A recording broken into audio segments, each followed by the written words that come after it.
everyone! Welcome back to my channel! For today's video, samahan niyo akong mag-unboxing nitong chair na nabili ko sa Shopee. Papalitan ko na kasi yung mga chair dito sa aking home-based nail studio guys. Kasi medyo mababa para sa akin yung mga chairs na ginagamit ko dito sa aking home-based studio. Ito nga palang chair na binili ko guys is adjustable. Nabili ko lang siya ng 765 pesos only.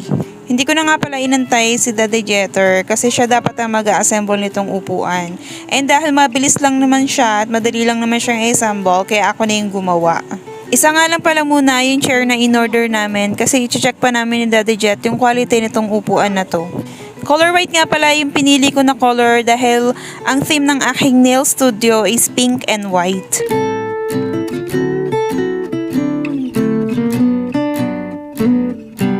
Bali, off-cam ko na lang pala siya i-assemble guys kasi pinifigure out ko pa kung paano ba siya buuin. And tada! Ito na guys, nabuo ko na ang aking bagong chair para sa aking home-based nail studio. Sinubukan ko na nga rin diyang upuan and napaka-comfortable niya upuan guys kahit maliit siya. O diba, naglaro na ang Vota.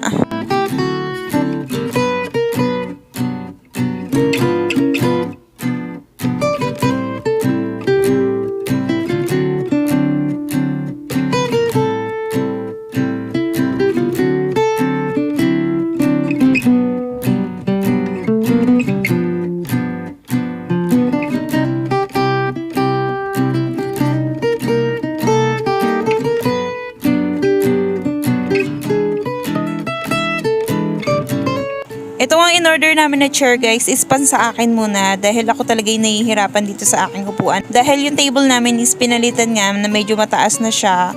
So yung upuan ko na ginagamit is ayan guys, medyo mababa siya. Kaya kapag nag-nail art talaga kami is tumatayo pa talaga ako.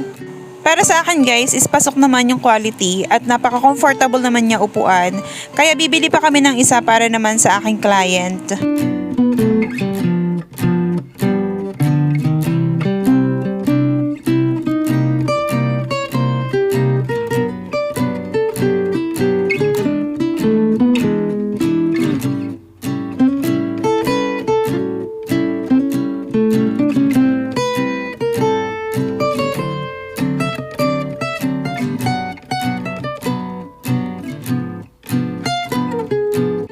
So hanggang dito na lang itong video na to guys. Salamat sa panonood at see you again on my next unboxing video. Bye!